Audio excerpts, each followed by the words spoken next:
Hi, I'm Michael Senoff, founder and CEO of HardToFindSeminars.com. For the last 5 years, I've interviewed the world's best business and marketing minds. Along the way, I've created a successful publishing business, all from home from my two-car garage. When my first child was born, he was very sick, and it was then that I knew I had to have a business that I could operate from home. Now my challenge is to build the world's largest free resource for online downloadable MP3 audio business interviews. I knew I needed a site that contained strategies, solutions, and inside angles to help you live better, to save and make more money, to stay healthier, and to get more out of life. I've learned a lot in the last 5 years, and today I'm going to show you the skills you need to survive.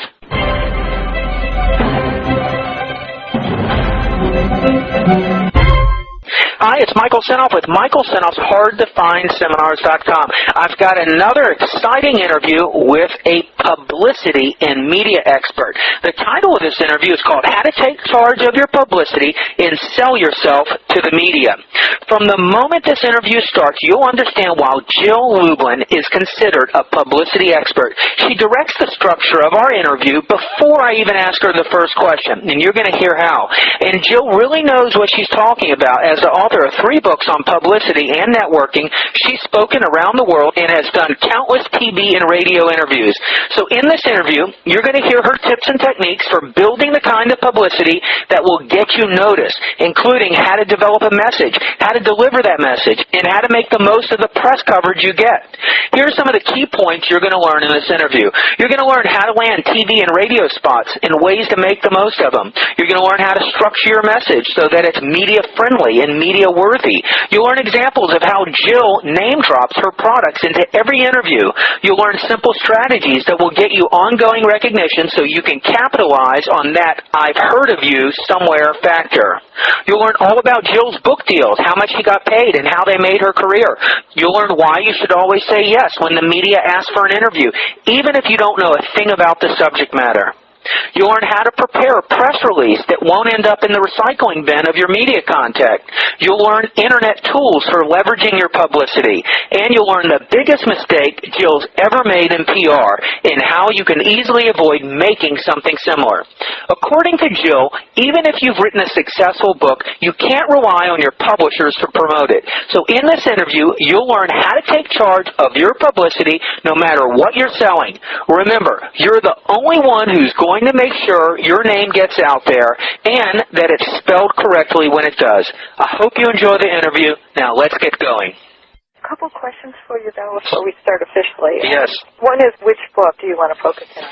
What would you rather focus in on? Well, if you can definitely highlight Get Noticed, but, also give people great guerrilla publicity tips, that tends to work well. Okay. I did get your book. Honestly, I didn't read through it. But is the Get Noticed all related to publicity and generating referrals through publicity? Not exactly, but close enough. Close enough? We might talk about what I call the 10 Commandments in business, etc.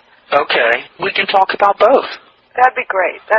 I'd like to talk a little bit about, your publicity experience, how you got into that, and then we can talk about your books. I'll ask you how many books you've done, and we can go into your Get Noticed books and go into some of your commandments. How about that? Oh, perfect. And then also, I have us on for an hour. Is that good? An hour. We can knock it out in an hour.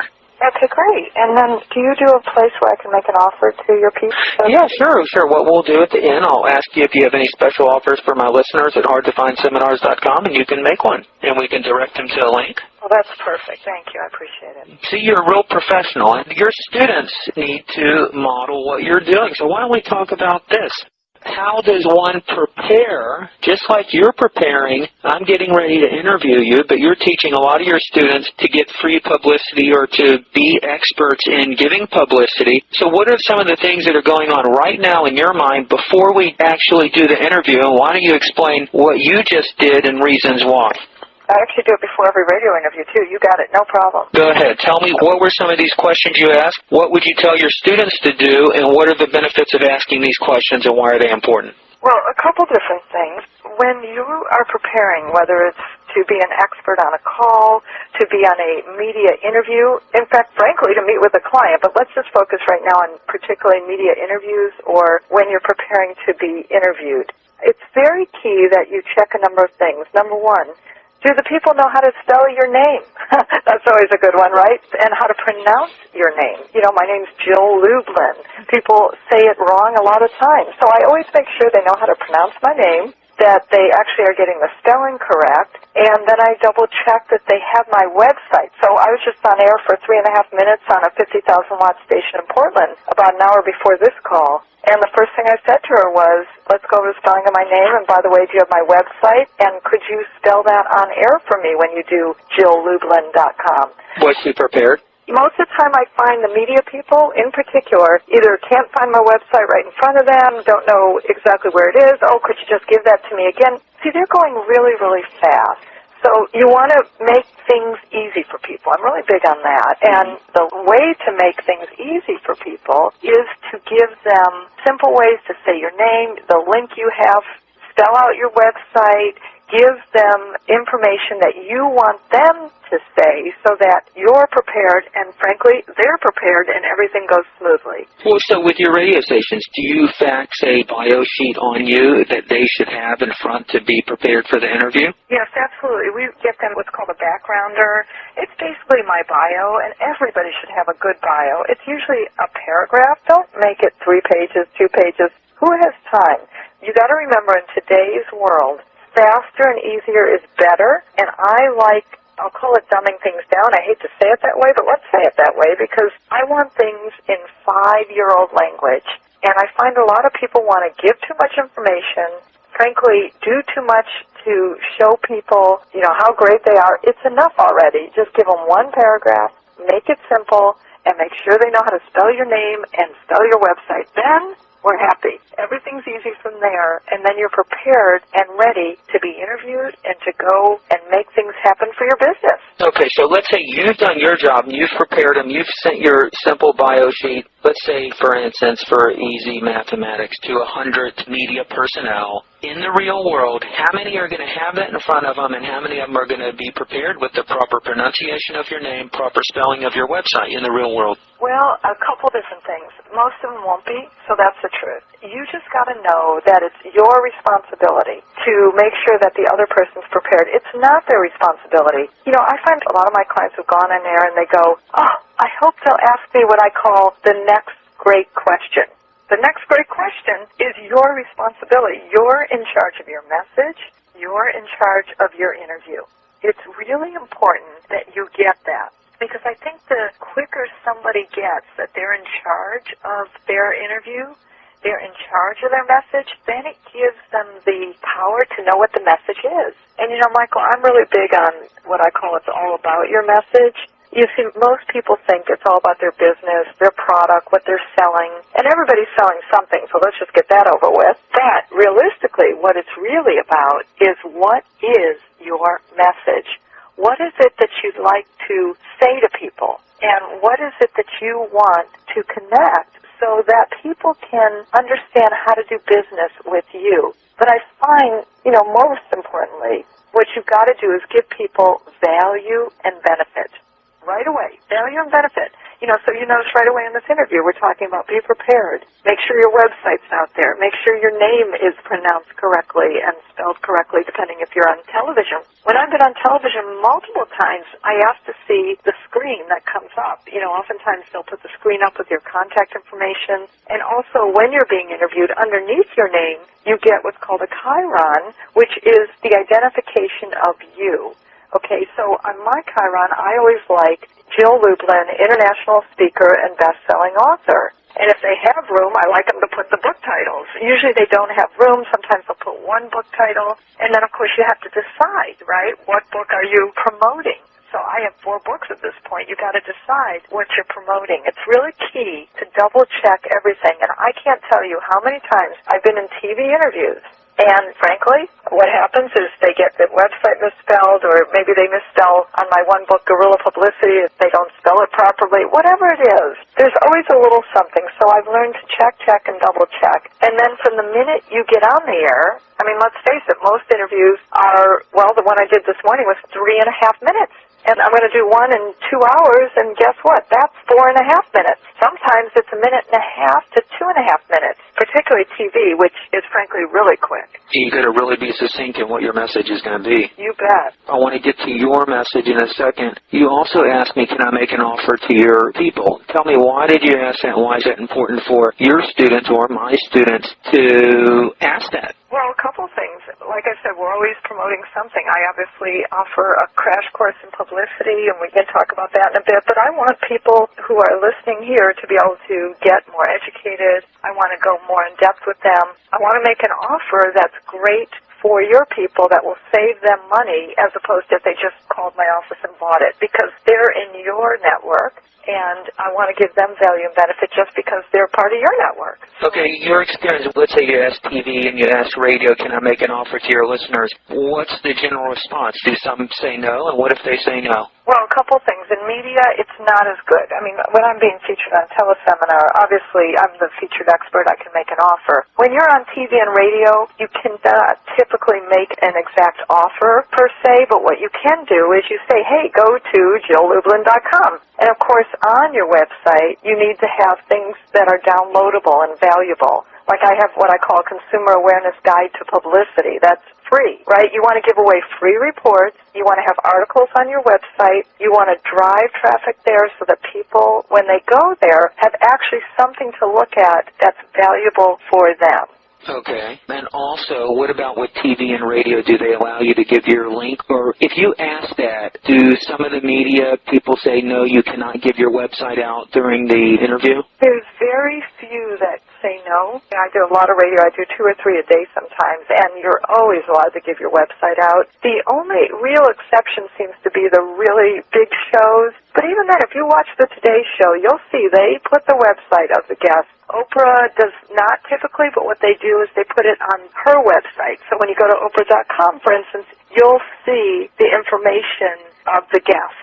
You'll always see contact information. So that's typically what happens. It happens that way. So let me ask you, some of your TV and radio interviews are very short, between 2 and maybe 6 minutes, would you say, or 6 minutes pushing it? 6 minutes is pushing it. Most media interviews are on television 2.5 to 3 minutes, on radio maybe 3 to 5 minutes. I don't think I've gone over 5 minutes on any 50,000 watt station or big station across the nation, which is mostly what I'm on. The reality is most of these interviews aren't going over 5 minutes. Now, if you do non-commercial radio, which I actually also recommend, it tends to go a little longer. You can go 20 to 30 minutes. When you do internet radio, that tends to go longer, also up to an hour. But most interviews are very, very short. Okay, so what is Jill Lublin's message? You have 2 to 3 minutes to get your core message out. What do you want the listeners to hear? And by using an example of your message, what advice can you give for anyone who wants to promote or get publicity or media attention, how they should structure their message? Absolutely. Great. Okay, well, the thing I would say, for instance, when I'm being interviewed, I would say something like, you know, the problem today, because the issue is, and let me do a little teaching while I'm also sharing mine. In fact, let me do the teaching first. Sure. Because here's the thing. First, you've got to identify what's the problem out there. See, as far as I see it, you're all experts listening to this. So when you're an expert, you solve problems. The question is, what's the problem out there? So that's the question I'm asking you. What's the problem out there? Now, I encourage my clients and those in my courses to start with a problem that has a statistic. In other words, give us a real reason why we need to pay attention. Obviously, hot topics right now are the politics and the economy. And, let's face it, businesses are having a bit of problems. So you want to get right in there quickly with the issue called the problem. So, for instance, I would say, you know, the problem today is 4 out of 5 businesses will go out of business because they have no clue how to create publicity without spending a fortune. I'll give you another example that today I was talking about politics. Why? Because I am a branding expert. I've written 3 books about how to get noticed, about publicity, about how to network effectively, and it's all about getting noticed and branding. So I broadened my expertise to become a branding expert, and now it's hysterical to me because I'm talking about politics, and in fact was interviewed today about Saturday Night Live and the Sarah Palin skit, and is that how voters are branding their politicians? But you know what's interesting, Michael, is right after I answered the questions about comedy and, is it good for politicians or is it bad for them, then what I did was I moved the message into business. And I said, like politics, businesses have to get noticed. Now, you know what I also did? I just used the title of my book in that. Businesses have to get noticed. My book is Get Noticed, Get Referrals. You always want to put in the name of your business or your product or your service within the context of what and who you're talking to. That's very powerful. Are you prepared? Do you have this scripted, and do you teach your students to have this scripted in front of them so they know exactly what's going to happen? I teach my students to script everything, yes. I think it's really key. I think it's absolutely key because I think you need 3 points. So going back to what I started teaching is that first, you're an expert. Get that in your brain. You have an important message. Experts have messages, and they solve problems. So then you have to identify the problem. What's the problem out there? Do it with statistics because the media loves statistics, and they love to know how your message impacts and affects others. And then I want you to have 3, count them, 3 great messages to give to people. So those messages are your sound bites. I also want you to think of them as the solution. It's the solution to the problem. You're listening to an exclusive interview found on Michael Senoff's hardtofindseminars.com. What are your 3 messages? Oh, I thought you'd never ask. Okay. I would say something like, let's just start over. The problem today is 4 out of 5 businesses will go out of business because they have no clue how to create publicity without spending a fortune. I want to give you 3 guerrilla publicity tips that you can use today, right now, in your business. The first one is to create your ooh-ah factor. That is, find ways to get people going ooh and ah about you. What's the most unique, unusual things about you? The second way to get noticed is to create the I've heard of you somewhere syndrome. That is, have an announcement that you write, 4 sentences that appear in your local weekly business journal so that people hear about you on an ongoing basis. This creates credibility and visibility for you. And the third guerrilla publicity tip I want to share with you today is to create networking magic and show up in your community, I think at least twice a month, so that you create name and face recognition. Now, by the way, and that's a pause right there, what I did a couple things. Number 1, I gave you actually a lot of tactics, even within my message, actual things to do. Sometimes, Michael, I include those, like in today's teleseminar, because, frankly, you need tactical things for your listeners. But I often will leave them out because in radio, it might be too much information. So, my 3 points might be create your ooh-ah factor. Another way to get noticed is to create the I've heard of you somewhere syndrome. And the third way is to create networking magic and show up in your communities twice a month. That would be my very fast message. Now, Michael, what else did I do in there? Can you guess? You left the interviewer wondering, well, how can someone get more information? Well, that's a great thing, and absolutely. I did one other wonderful thing, and that is, and then I teach this to all the people that I work with, and that is I put the name of every single book I have right in there. I said, I'm going to give you 3 guerrilla publicity tips today. And one of those tips was, if you want to get noticed, that's the name of my last book, right? And my third tip had to do with networking. And I said, if you'd like to create networking magic, you have to show up in your communities. Well, Networking Magic is the name of my second book. Guerrilla Publicity is the name of my first book. And Get Noticed, Get Referrals is the name of my third book. Every single book was put within the context of my message. And what I want your listeners to do, starting now, is to put the names of your company, put the names of your main message, your services, your products right within your speaking. And that means to your customers, to your prospects, when you're on air, always it's important to get your message out in the public eye, into the consciousness, and in an ongoing branding kind of way, keep repeating what your products and services are. Really key. Let's say that no one knew the titles of your book, and you gave those 3 reasons, and you inserted the name of your 3 books in there, but they haven't made a connection that you have 3 books titled that. Where's the connection, and how does that benefit you? That's a good question. Usually when I'm being introduced, people will say, Jill is the author of 3 books, Guerrilla Publicity, Get Noticed, Get Referrals, and Networking Magic. So the introducer and or the media host, meaning the host of the show, says it as they're introducing me. I see. They're always saying it, so what I'm doing is reinforcing it. Yes, you're reinforcing it, you're branding it. Absolutely. And here's the thing. It's on a subconscious, I'm not like being pushy and overly aggressive with it. In fact, the funny thing is when I do my crash courses in publicity, what's so great about this, when I go through this exercise and actually have people really work on their own message, is most of the time people never even realize that I said the names of all 3 books within that message. But here's the cool thing. They heard it anyway. They got it anyway, whether they realized it or not. And that's my main point, is you're going to get it anyway. So how you put the message within the brain of the person so that they keep understanding and knowing that's your company. That's the power of publicity. And power of publicity is learning how to do this in a way that isn't obnoxious. I didn't say to you, by the way, on page 85 of Guerrilla Publicity, you're going to read about my ooh-ah factor. No, but I said, I'm going to give you some great guerrilla publicity tips today. And so it just immediately gets into the brain. And I think that's really a key that one needs to do, is learn how to speak your message in a way that's not aggressive, but also to the point, in a focused, powerful way that gets people talking about you.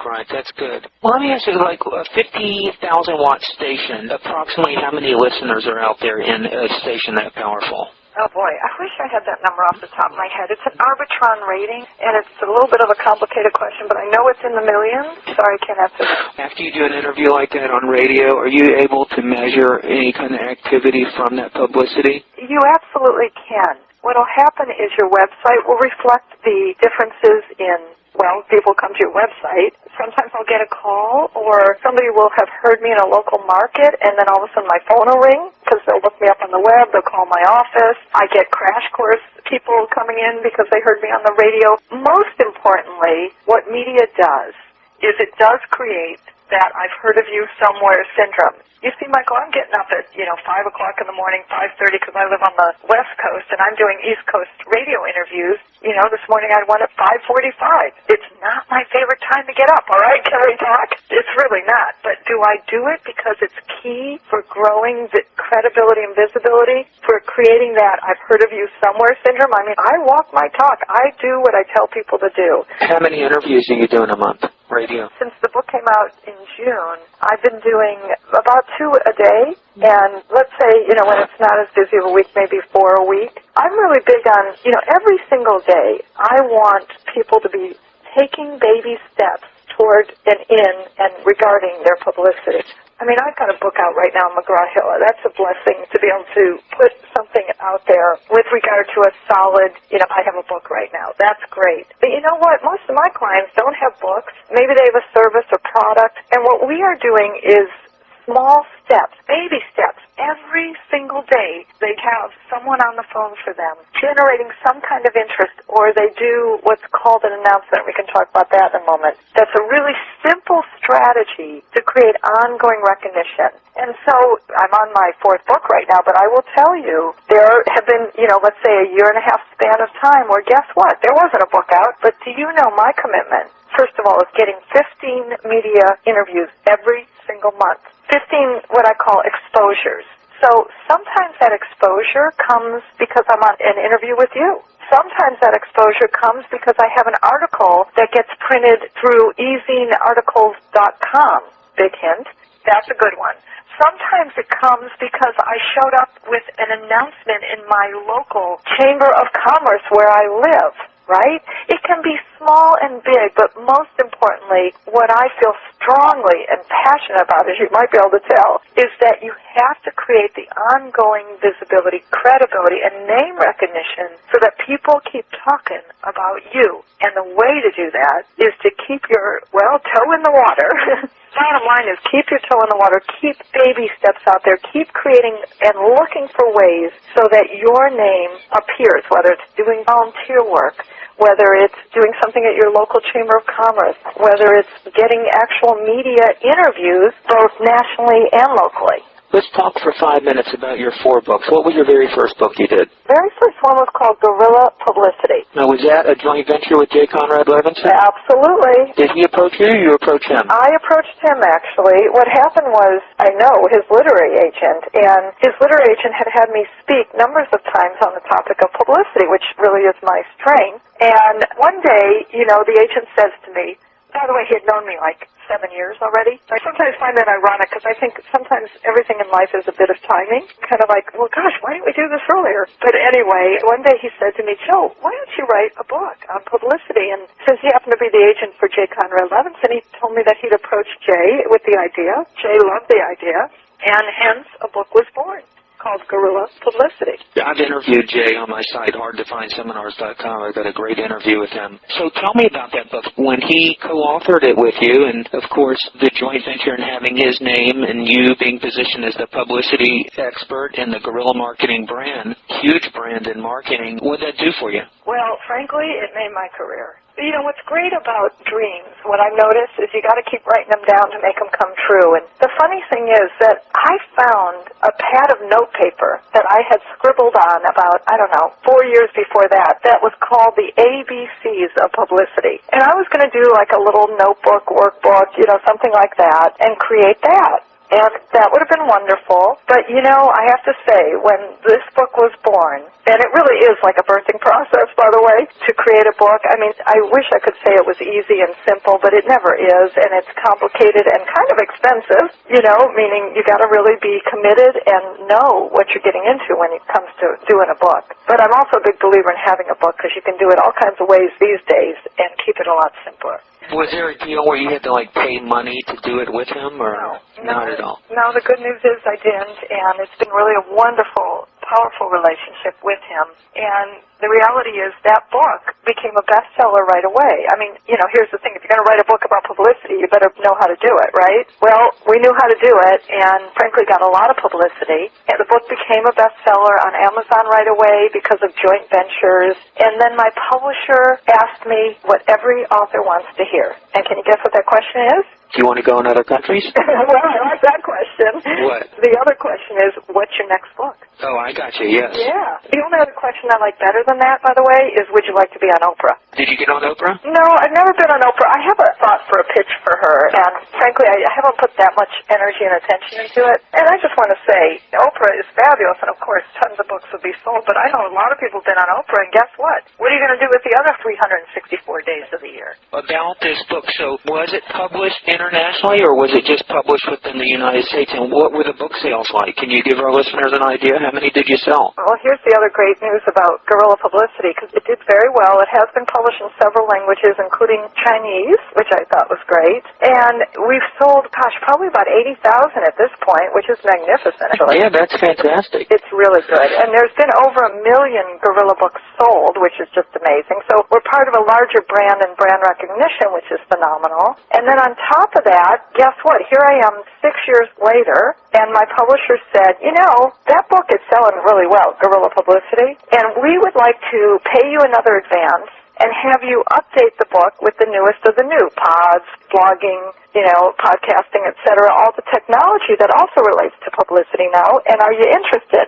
I'm like, what do you mean? Yeah, of course I'm interested. And, we wrote a next version of the book, which actually is being released this month. What's it called? Guerrilla Publicity 2. Very good. Good. That's obvious. You have something that works. You don't necessarily want to change the name. And everybody loves Guerrilla. They get it. They understand it. It's inexpensive ways to get your word out in a fast, simple way without spending a fortune. Who doesn't want that, right? Right. From a publishing side, you're doing traditional publishing. Your other 3 books, are they through your traditional publisher, or are you self-publishing anything? Yes. So what happened after Networking Magic, great news is Networking Magic came out. Let me just tell you that book went #1 on Barnes & Noble for 3 weeks in a row. Self-published? No, same publisher as Guerrilla Publicity, which is Adams Media. All right. Did you do those promotions where you get the joint ventures and everyone sends it out to their list and gets all the bonuses? Is that how you get #1 status? That's how I did it. And now this was a couple of years ago when it was even easier to do that, frankly, meaning it was about 3 years ago, and that whole joint venture thing was just kind of starting, and everybody was into it, and we're very blessed, and went #1 literally several weeks in a row because we had big lists and big names. So that helped, meaning there was joint ventures, alliances, and lots of bonus gifts, and I call it the bribe for buying our book. You got great bonuses, so it was a great deal. Who could say no? But it was worth it. Going #1 and being able to say #1, that's worth it, right? Huge, and especially on Barnes & Noble. What was great about getting #1 on Barnes & Noble, see, I learned a lesson, and listen, we're all learning all the time, and even though I've been in this business 22 years now, I am constantly learning, not only from, my own, but then I get to share with all my clients and frankly help them and watch what they do right and wrong too, So I think we're always learning. But one of the things that I learned from Guerrilla Publicity and the publicity campaign, first of all, I spent a lot more money on that campaign. It's a first book. It's like your first baby. You take a lot of pictures, What'd you spend? How much? Oh, Well, this is on your first book, right? Yeah, I spent probably close to $15,000.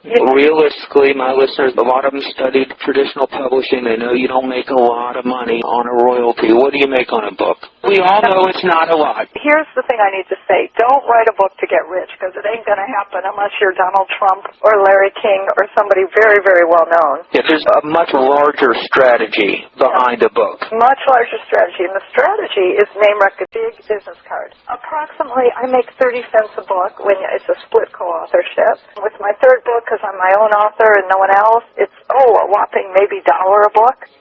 For more exclusive interviews on business, marketing, advertising, and copywriting, go to Michael Senoff's hardtofindseminars.com.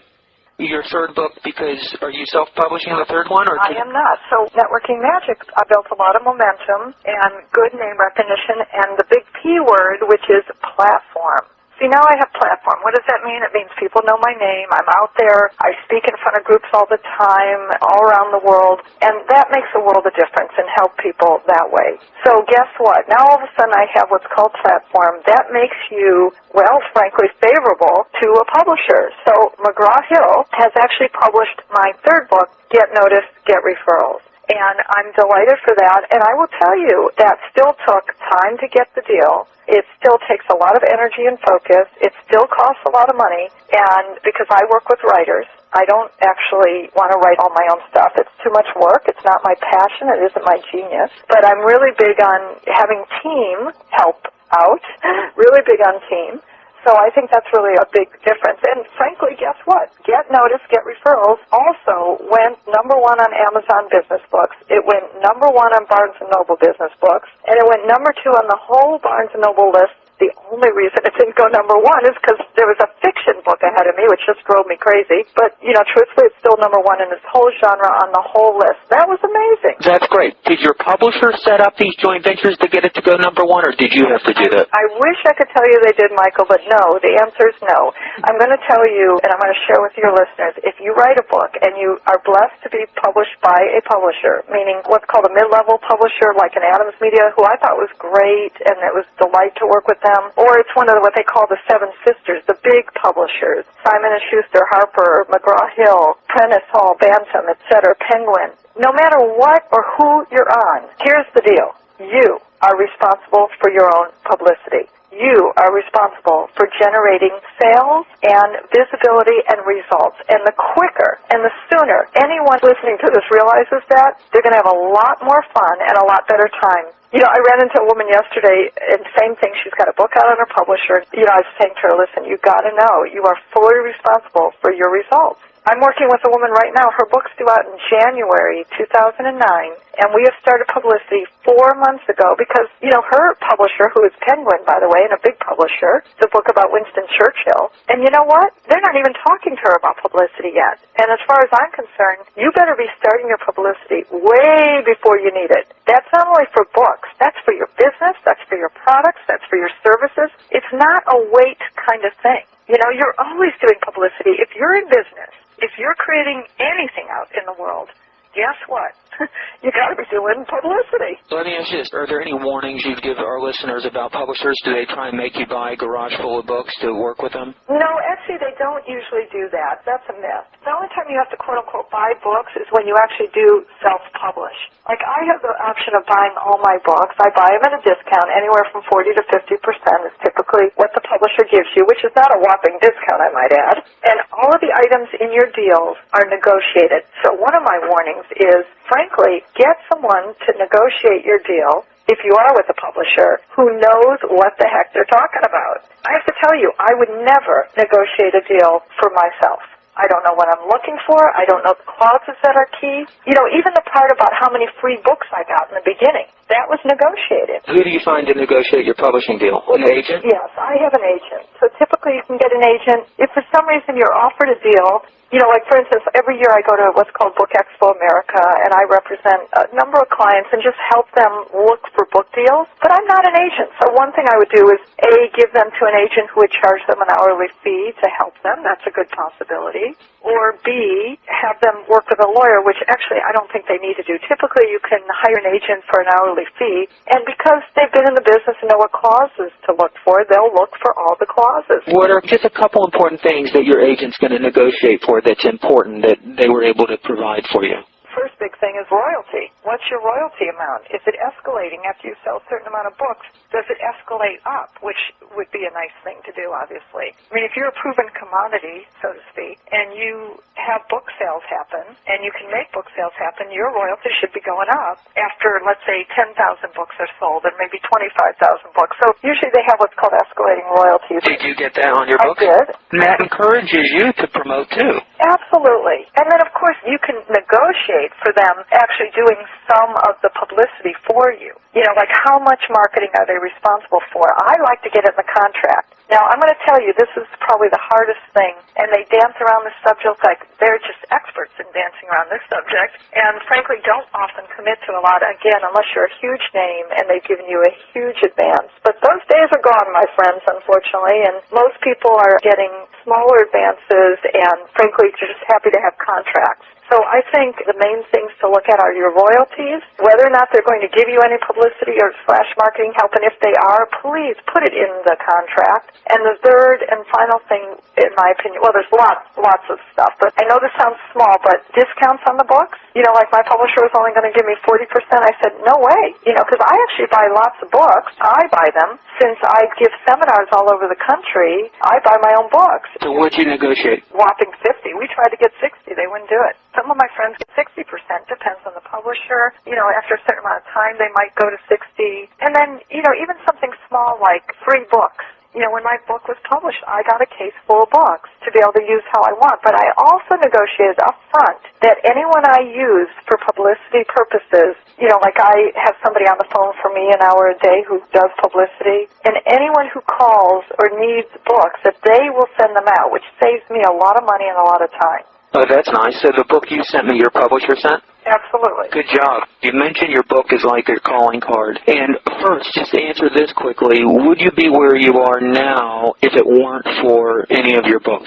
You know, it's always an interesting question. I would tell you probably not, you know, honestly. As much as I'd like to say, oh, yeah, and I am good at what I do and I deliver good results, but, you know, here's the truth. A book is major. It establishes a credibility like nobody's business. Immediately, my reputation and what I call fame level increase significantly. I have, most importantly, that P-word, platform, and building platform and gaining recognition are very important. But not everybody needs a book, Michael. I mean, it's quite a path to take. It is. It's no small task. And I think if you do want a book, you have to be aware that there's a lot involved and that it's not always necessary. You know, like you could have a workbook. You asked me about what else I have. Well, guess what? Besides my 4 books, I have 5 audio products, workbooks. I have a set of flashcards. I have other merchandise that I then package together and put in what I call my superstar package so that when I speak, people can buy, I have 9 products now, and they buy them together in what I call a superstar package. But the book is the bridge in a lot of ways to those products. Yes. Into your website, into your credibility, and all of that. Yes, but you know what? I encourage people, start where you can. Start with an audio product, 30 minutes. That's easy. Anyone can do an audio these days. Start with a workbook that you get reproduced at Kinko's. Start with an article. You can start with anything. I do encourage, though, start with something. Get a product, whether it's an audio, a workbook, a set of flashcards, whatever it is. But create a product to represent you that's solid, that somebody can take away and have. You know, for instance, I was working with a real estate broker, and one of the things she put together was a manual called How to Buy Real Estate in San Francisco. How fabulous. Now, the truth is she actually gives that to her clients, but guess what? Sometimes she even sells it for $167, which is the price she decided. Hey, she's making a lot more money selling that manual than I am selling my books. Can you get that? Let me ask you this. Tell me your strategy, and is there anything that would inhibit you from implementing the strategy of call to actions within the pages of your book? For instance, listing your website, offering a free report on your website, having your phone number within the book, selling Jill Lublin within the books, and getting your readers, which you most likely probably don't get the names and addresses of the people who buy your books, but getting them from your book to your website. Have you implemented any strategy within that? Well, let me just tell you, if you don't, and you aren't, you're wasting your time. Is it something you have to negotiate with your publisher? You know, you have to ask for that. With my latest book, McGraw-Hill, I did get a page in Get Notice, Get Referrals. It's the last page, and there's three things I actually had to negotiate. One was a full-page bio, believe it or not. The other was a picture on the back of my book. And the third thing, which I just told them they were going to do, when you open my book, I gave them the Crash Course in Publicity sheet that people can sign up with, so that's great, meaning it's all about the Crash Course in Publicity. That's one page in the book. Another page in the book has a Get Notice downloadable product where I interview experts, other experts across the country, and so when you buy Get Notice, you'll see at the last page it says, hey, if you're interested to learn more about how to get noticed, go visit, and then they give the website for that. How wonderful. Right, so you had to negotiate all that. Was it tough or not tough? No, I just said, listen, this is what I want to do. Is this okay? And they weren't opposed to it. Now, I don't know that every publisher is like that, and I'm just looking at my book right now as we talk. So the truth is, though, that was like a last-minute insert. But the last page is to download a free audio program with Jill and other experts on how to get noticed, get referrals, and be influential, and then to give a specific website for that. Well, see, I love it, because that's exactly what I do, is interview experts. Who are some of your interviews with, or what type of interviews are they? Who are you interviewing? Well, I've interviewed other PR experts. I interviewed, let's say, the founder of eWomen Network. I've interviewed so many people I can hardly remember. And do you sell that as a product? I haven't sold it. I just put it on a free audio program, and people can download it when they buy my book. Oh, I see, as an incentive. So that's been really good. The other thing that's in my book is I have a whole sheet that says get $50,000 worth of free publicity, and it's all about my consulting programs. And that takes up 2 pages in my book. That's great. Yeah, and then it gives my website and my email and my phone, of course. Now, has this book, your most recent one, hit the market yet? Yes, it has. Have you generated any consulting, any course sales from this book that you've already noticed yet? Yes, I have. And I'm still doing 2 interviews a day because we're lucky enough to be in a wild political environment. And I want to make a point right now about using what I call everything you've got. Okay, because I'm really big on use everything you've got. That means every part of your life, right? So I write a new book called Get Noticed. I mean, that's nice. And the truth is, what does everyone want to talk about? Politics and the economy. So one of the ways I've been getting all these interviews is because I'm a branding expert who can talk about the branding of these presidential candidates, who can talk about Sarah Palin and is she good for John McCain's brand, who can talk about Michelle Obama and how is she for Barack, or Cindy McCain. It's hysterical to me because you just got to know I'm not an expert in politics. And see, what most people do is, okay, well, I'm sorry, I can't talk about that because I don't know about politics. Well, guess what? I know about branding. I know about how to be influential, and I know and have opinions about one person's brand is good or bad for another. Here's another example of using what I call everything you've got, and always saying yes. Always. You have to always say yes. When the media says, can you talk about this? You say yes. So, for example, about 2 years ago, I got asked by the largest Catholic radio station to do a 1-hour interview, which is a long interview, a 1-hour interview. It reached 40,000 listeners, this radio. And they said, Jill, can you talk about Super Bowl advertising? Well, Michael, I just laughed because, frankly, there are 3 problems with this. Number 1, I'm not Catholic. Number 2, I know nothing about the Super Bowl. And number 3, I'm not an expert in advertising. Did they spring it on you before or during the interview? No, before. These things are usually always set up before, but, sometimes you don't know what you're talking about until you're on air. Usually you're advised what you will be speaking about. In this case, they wanted me specifically to talk about Super Bowl advertising on a Catholic radio station. So what's my answer? Yes, of course I'll talk about that. Sure, I'd love to. Let me just tell you, Google is a beautiful thing. And I did some Google research and got a few tips and things to talk about. And anytime he asked me something I didn't know, I did what's called a bridging technique and talked about my main message, like what we were talking about at the beginning of the interview. And that was a fabulous interview and actually got me a tremendous amount of exposure that had I not said yes, I would have lost. I mean, this morning on that 50,000-watt radio station, I was talking about Saturday Night Live and parody related to politics. I'm an expert on publicity. That's basically what I do, but I do strongly feel that you must always be saying yes. I'll give you another example. On my second book, Networking Magic, at Valentine's Day, we do a huge campaign typically about how to network for romance.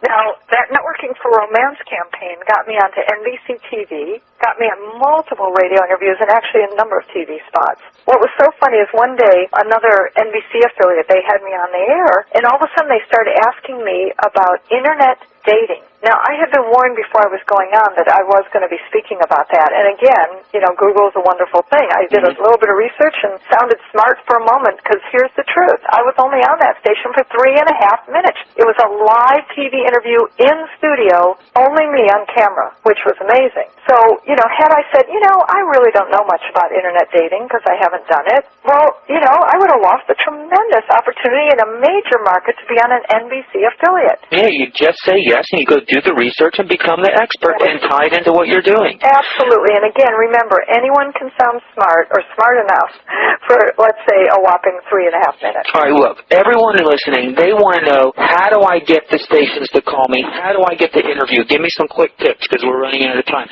How am I going to get noticed to get the media to call me and say, hey, I want to interview you? Well, the first thing you have to do is prepare a press release. How many pages? 1 page. That's it. 1 page, 4 paragraphs. We actually have templates of them in Guerrilla Publicity, but 1 page, 4 paragraphs. That's it. Simple, simple. And that press release is made up of what we talked about at the beginning of the call, so go back and listen, which is problem, solution. It should only focus on problem, solution. In the 4th paragraph, then you can drive people to your website and you can tell them how great you are in your bio. So the 4th paragraph should be your bio. All right, give the website where the templates can be seen right now. Well, if you go to JillLublin.com, JillLublin.com,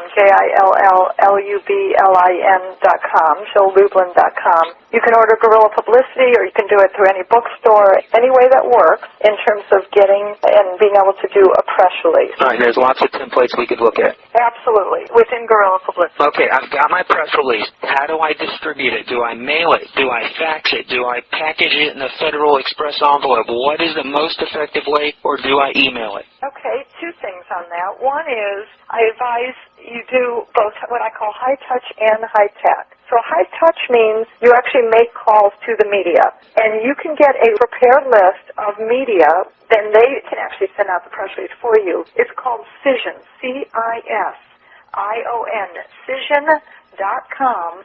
You can actually buy a media list that's already done. They will send it out for you, and then you follow up, which is key to success. How will they send it out? What manner? They'll typically send it out via email, and I think that's actually usually the best way. Is that what reporters and the media producers, is that where they're receiving most of their ideas for stories, through email? It tends to be, and reporters and producers like all of us like our communications in different ways. Most of them tend to receive it that way. Some of them like faxes, and occasionally, yes, mail works, but, in these days, tends to be email. What's important in this, though, is that the subject line be compelling. So you don't say press release. You state the problem. You give a compelling focus, but the subject line is key. Now, let me give you the other way to send a press release out, because most of my clients do what I call high-touch and high-tech. When you send the press release in the email, is it sent as an attachment or as HTML within the email? Thank you for asking. Please put it within the email. Don't do attachments. I'm not big on attachments, and neither is the media. Why do you think they're not big on it? Because, frankly, it's just one more button to push, one more thing to do, and again, I'm going to underline, nobody needs more things to do these days. All right, what's your other way? And the other way is send it out over what's called PR Web Direct. They have multiple services, some are even free, where you can get the press release sent out from anywhere from $80 to $250, PR Web Direct. And I think even one of their services is free, although in that one you get what you pay for. I'd rather you pay a little something and get widely distributed. This reaches about 24,000 media outlets. Believe me, you never would have been able to do that yourself. Does it work? Have you used these services? I absolutely do every time. You do. Give me your biggest success story as far as getting free publicity and equate a dollar sign of what that would cost you if you had to pay for it. Oh, wow. Okay. Let me just think about that for a minute. Well, I will tell you, let's just use me for a minute. I was on an NBC affiliate in Sacramento. I remember when Guerrilla Publicity came out. And had I paid for that time, that was 3.5 minutes of airtime, it would have been approximately $75,000. I've also appeared in Women's Day, okay? If I had paid for that time in Women's Day, meaning that mention, even though it was like 2 lines, by the way, it wasn't a lot. So you don't always need a lot, but even that much would have cost, at that time, 4 years ago, $35,000. Yeah, what was the 2 lines in Women's Day? It was basically about my volunteer work that I've been doing with an 80-year-old woman. The whole article actually was about what they called my acts of kindness. Remember, I said use everything you've got. So I volunteered with an 80-year-old woman and one day responded to a query that I thought was really good about looking for acts of kindness. I thought, well, I volunteer. I'm going to submit this story. And next thing I know, we were one of the 3 pairs featured on this December issue of Acts of Kindness. How wonderful. And then in the article, although it wasn't anything about my work or my books or my speaking or anything, what they did was they included my website. Now, again, you cannot pay for that kind of advertising. Do you remember when the article hit, and did you notice activity on your website? I did notice some. I'll tell you, my thing is it's always the story I'm most proud of. Because, it's a personal story, and it was powerful. Let me share something that happened with one of my clients, which was amazing. She sent out a press release over PR Web Direct. Well, let me just add, okay, so she sent it out. One reporter picked up her article, out of 24,000. But guess what? They did a huge article, and she calls me in a panic. I'm like, what's the matter, Bonnie? She says, Jill, I got 150 calls. I don't know what to do. I can't handle this. I'm like, so what's the problem? Okay, she got one article. Hear that. One article and 150 queries. Now, is that a great way to get prospects? Yeah, what was she selling? She has a debt management consolidation company, and that's what she sells. Wow. All right, let's talk about what are you selling? What do you have that my listeners can learn from on your website? Tell me some of your wares. Absolutely. Thank you. Well, I do consulting and can help people in any way on a one-to-one basis, and that'd be a great thing. And you can go to JillLublin.com, JillLublin.com. Now, I did see that. Is that one-on-one with you on the phone? That is, absolutely. One-to-one, no kidding. I hold your hand the whole way, step by step, for every part of what you need to get out there, including strategies that will have other people on the phone for you without you having to do the calling or hire an expensive PR firm. So that's been great.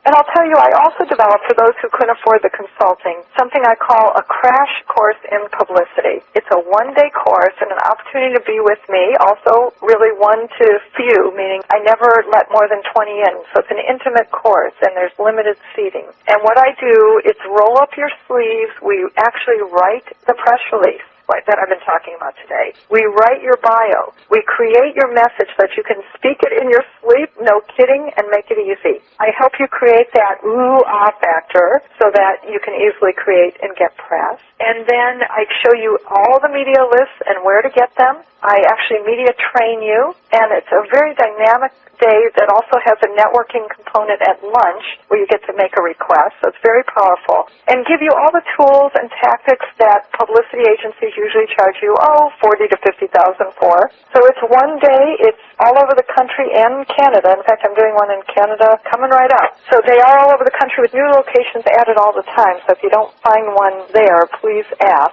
Again, you can go to JillLublin.com, JillLublin.com, to find them and the cities nearby. You can also call me in my office at 415-883-5455. And I do want to say that anyone listening today, my publicity course is usually $795. And what I'd like to do, because you've been listening today, is offer it to you for $495. That's a great significant savings, especially when you realize that you're going to walk out with 4 documents done. That's really key. Explain that. Meaning, you actually walk out with a bio done, biography of who you are. You walk out with your message complete and understood and written down. You leave with media lists, where to get them, how and how much they are, as well as a press release. We actually do the template in the course and give you some time to write it out so that it's actually done, as opposed to creating anxiety thinking about getting it done. So it's all the basics that you need that are key elements for media success. And also, if you mention that you were on this call, I'll let you bring a friend for free. Wow, thank you. $495, full-day course, and bring a friend for free. Please mention you were on this call, because that isn't offered. Thank you. That's very generous. You're welcome. I got to ask you, on your favorites, on your Internet Explorer or whatever web browser, what are some other great Internet tools that are going to give my listeners leverage in doing publicity? You've already mentioned PR Web. You mentioned that other source for media lists. Any other great websites or services that can automate my lead generation for stories and publicity? Yes, there's 3 others I want to mention. One is Haro, H-A-R-O, Haro.com. It stands for Help a Reporter Out. It's free, at least at this moment. I don't think it's going to be free for long, but hey, jump on while the going's good. What is Haro? What is it? It's called Help a Reporter Out, and what it is reporters are looking for leads all the time. For stories? For stories. They're looking for stories all the time, and they're looking for great people who can be the experts for that story. So as far as I'm concerned, the people listening here are all experts, no matter what your business, and Help a Reporter Out gives you great ways to get interviewed quickly. So that's an excellent resource. Okay, that is good. Next is prleads.com. That's a colleague of mine, Dan Janelle, has created something called PR Leads, which also has queries that come to you every day. Remember I told you earlier I was in Women's Day? Well, I was in Women's Day because I'm a subscriber. I'm giving you the things I subscribe to, that I pay for, that I buy. One of them is prleads.com. Make sure you tell him you came through me, and he gives you some kind of bonus that I don't remember right now, but you ask him and he'll tell you, and he gives you some kind of deal. So that's a great thing. I love prleads.com. The other one is expertclick.com, another way to distribute press releases. And again, please mention my name. You do get some kind of discount. Those 2 are pay-for services. I pay for and subscribe to both of them, and they're all excellent. Expert Click, you actually submit your press release, and it goes out over the Internet, and then they give you a report. How many clicks are there? How many click-throughs? So that's another really great source. Thank you. I want you to leave me with one of your biggest mess-ups in your whole PR experience, and then also what mistake do you see most, amateurs trying to do in generating free PR? Okay, well, I actually had a PR agency years ago, and that's how I've learned how to do this, because I actually did it. I was in the trenches, making the calls, talking to reporters. I have done the doing.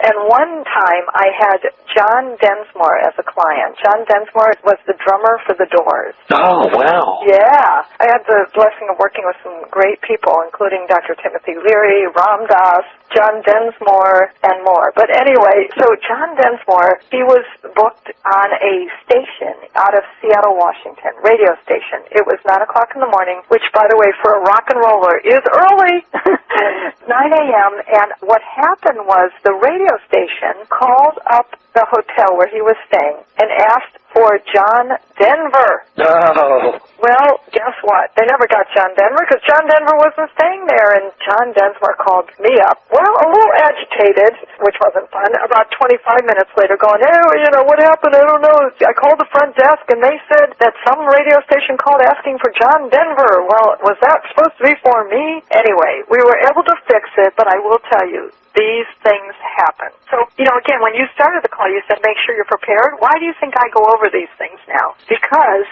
it's making sure that they have your name right, making sure all of that really is key. And I think that's really an important key, is always be prepared and know that some things go wrong. And I'll tell you, things go wrong. This morning, I told you I was on a 50,000-watt radio station. Guess what? They were supposed to call me at 9:15 in the morning. They didn't call me at 9:15. At 9:25, I called them, and she said, I am so sorry. We got so swamped by all the political things that are happening. We're going to put you on the air in 3 minutes. Are you ready? And I'm like, yes, of course I'm ready. But had I not called in and not been the one that was proactive in that, I would have lost the interview. Okay, biggest mistake you see most amateurs making when trying to get free publicity, then show them the solution and direct them to your website one more time. Absolutely. Well, the biggest mistake is that you focus too much on your business, your product, as opposed to focusing on giving value and benefit to the readers, the viewers, the listeners. Please keep that in mind. Your focus is to help other people solve a problem, and that's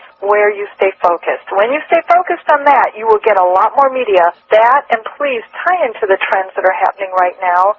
How can you tie into what's key out there in the media right now? That's going to win you major points, and that'll get people talking about your business quick. So the way to find out more and have me help you with anything you need, please feel free to call me at 415-883-5455 or go to my website, JillLublin.com. That's JILL, as in boy, LIN as in Nancy, JillLublin.com. Thank you, Jill. This has been great. I hope you've enjoyed this interview with Jill Lublin. I hope you'll use some of the ideas and some of the tips for getting more publicity for your own business products and services.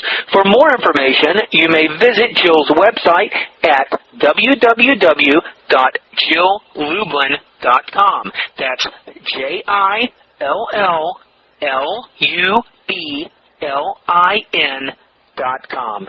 Thanks for listening. For more interviews like this, go to hardtofindseminars.com.